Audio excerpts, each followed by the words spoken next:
संकट ते हनुमान छुड़ावे, मन क्रम बचन ध्यान जो लावे। श्री हनुमान जी महाराज रुद्रावतार हैं।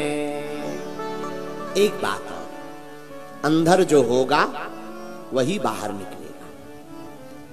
ऐसे समझो हम लोग मूली के पराठे खाएं, डकार किसकी आती है? बोलो बोलो। भयंकर मूली खा ली जाए, खूब ज्यादा प्लेट में, नाश्ते में मूली, पराठे में मूली, सलाद में मूली, फिर बगल में बैठोगे, बगल वाले क्या मूली खाई क्या है? बताना नहीं पड़ेगा, अपने आप पता चले। बोलो हाँ जी या ना जी, जोर से बोलो हाँ जी या ना जी। उसी प्रकार हमारे स्वभाव में, हमारे मन में अगर हनुमान जी की कथा और हनुमान जी की भक्ति बैठेगी तो हमारे अंदर से हनुमान जी के वचनामृत ही निकलेंगे।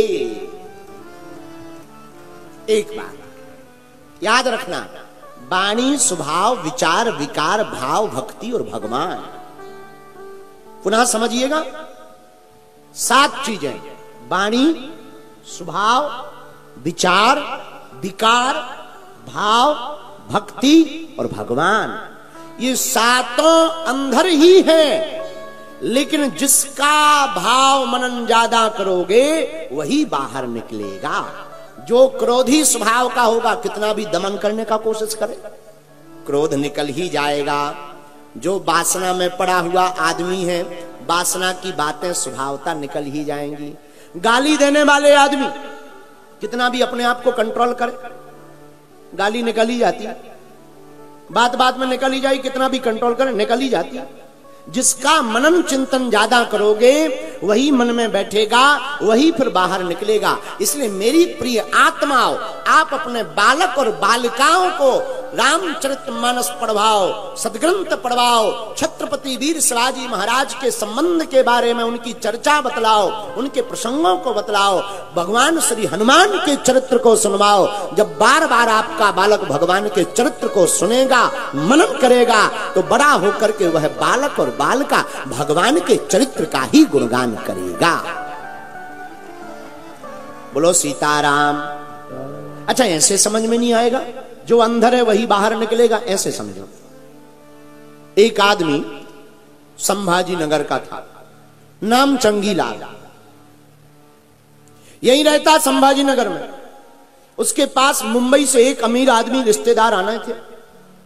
वो अमीर आदमी था, चंगीलाल का काम था अमीर आदमी से कुछ बात बनवानी थी। उसने सोचा स्वागत बढ़िया करेंगे, ये प्रसन्न हो जाएंगे, हमारा काम कर देंगे। लेकिन एक दिक्कत थी। क्या? जो अमीर आदमी आने वाले थे उनकी नाक बड़ी थी, नाक बड़ी थी, थोड़ा 2-3 इंच ऊपर, थोड़ा सा चौड़ाई में भी। अब वो दंपति चंगीलाल परेशान, पत्नी भी परेशान। पत्नी का नाम मुन्नी बाई। मुन्नी बाई ने कहा क्यों परेशान हो? पति ने कहा कि वो अमीर आदमी आ रहे हैं, घर पर आएंगे, उनकी नाक बड़ी है, कहीं ऐसा ना हो अपना बेटा बहुत खतरनाक है, बच्चे ही है पर वो बहुत खतरनाक है, कहीं कह दे तुम्हारी नाक, अंकल अंकल तुम्हारी नाक बहुत बड़ी है। और हमने सुना उनको नाक की बात कहने पे बहुत गुस्सा आता है, बुरा लग जाता है, कहीं अपना काम बिगड़ ना जाए।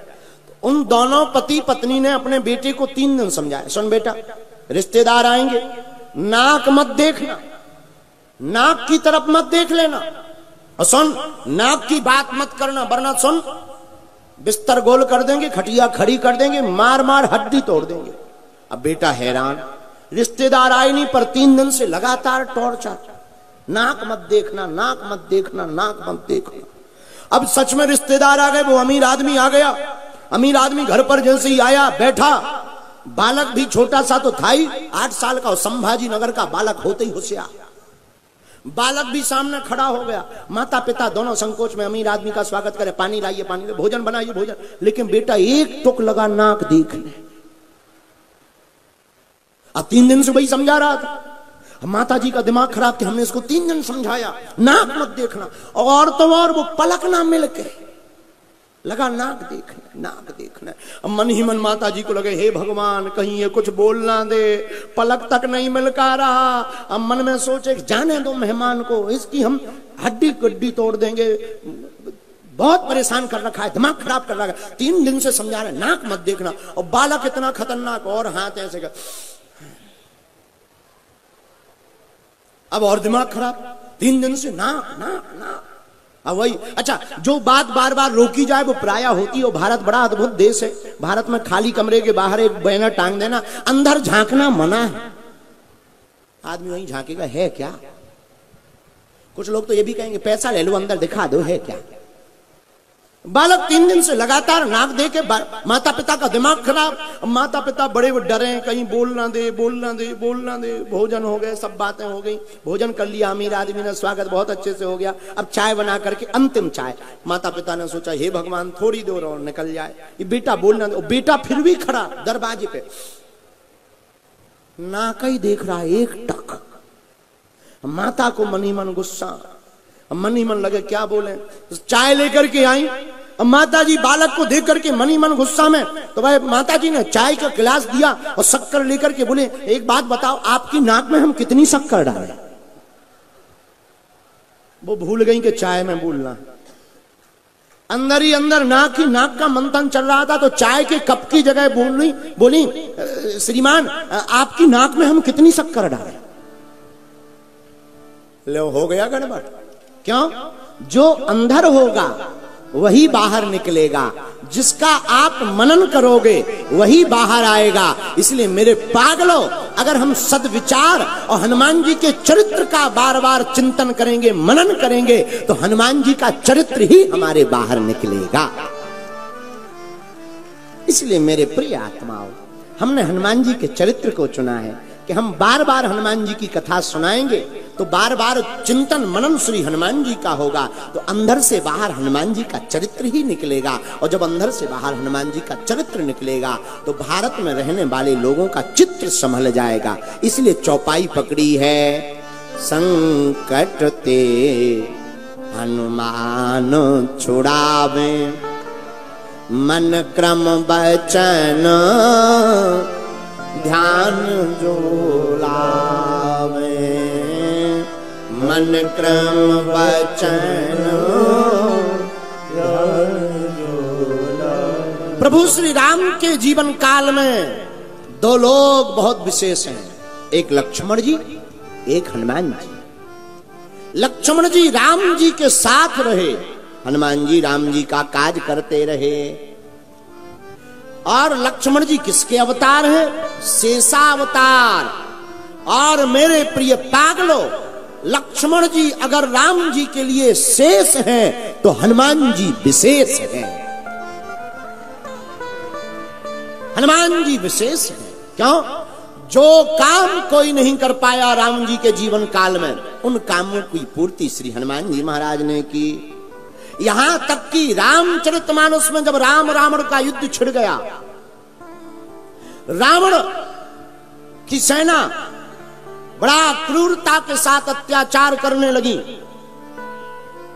और रावण ने अपने बड़ी बड़ी विद्याओं के द्वारा समस्त सेना को घायल कर दिया, जामवंत को घायल कर दिया, यहां तक कि विभीषण को भी घायल कर दिया, यहां तक कि प्रभु श्री राम को अचेत लिटा दिया। सब प्रकार से हाहाकार मच गया। तब विभीषण जी अपने आप को संभालते हुए जामवंत जी के पास गए। जामवंत, अब क्या होगा युद्ध का? युद्ध विचित्र स्थिति की तरफ चला गया। अब किसकी विजय होगी? जामवंत आंख बंद करते हुए कराहते हुए बोले, विभीषण हम देख नहीं पा रहे, हमारी आंखें खुल नहीं पा रही, पर हम तुम्हें पहचान गए। एक बात बताओ, और तो सब ठीक है, हनुमान जीवित हैं? विभीषण जी चौंक गए। जामवंत, आपने राम जी के बारे में नहीं पूछा, आपने लक्ष्मण जी के बारे में नहीं पूछा, नलिनील अंगद दधिमुख के हरि के बारे में नहीं पूछा, आप हनुमान जी के बारे में क्यों पूछ रहे हैं? तत्क्षण जामवंत जी दोनों भुजा उठा करके कहते, विभीषण अगर हनुमान जीवित है तस्मन जीवते वीरे, अगर हनुमान जीवित है तो राम को कुछ नहीं हो सकता और पूरी वानर सेना का कोई बाल बांका नहीं कर सकता है। पूरी वानर सेना पुनः जीवित हो सकती, लेकिन केवल हनुमान जीवित रहे। इतना विश्वास इस वीर बजरंग बली के ऊपर है प्रभु श्री राम के सलाहकार जामवंत का। मंत्री है जामवंत, क्यों? जामवंत मंत्री अति बूढ़ा, जामवंत जी मंत्री है, सलाहकार है, और उनको भरोसा किसके ऊपर है? हनुमान जी के ऊपर है। मेरी प्रिय आत्माओं, हम तुमसे भी हाथ जोड़कर प्रार्थना करते हैं, हमारा तुम्हारा भरोसा भी अगर वीर बजरंग बली के ऊपर हो गया तो हम तुम्हें बिल्कुल विनम्रता पूर्वक दावे के साथ कह सकते हैं, दुनिया की कोई भी शक्ति तुम्हारा बाल बांका नहीं कर सकती है।